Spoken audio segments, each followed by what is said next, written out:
What if mag-focus ka na lang muna sa sarili mo? Gawin mo yung mga bagay na gusto mo at makakapagpasaya sa'yo. Tapos, huwag mo na lang isipin yung mga sasabihin ng ibang tao.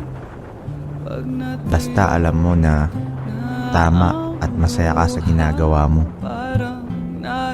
Sabi nga nila, you really have to love yourself to get anything done in this world.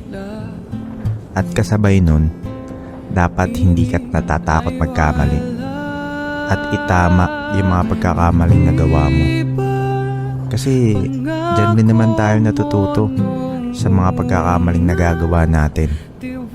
Pero hindi ibig sabihin nun na habang buhay na lang tayong magkakamali.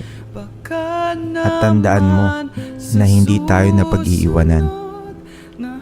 Sadyang magkaiba lang tayo ng tinatahak na daanan.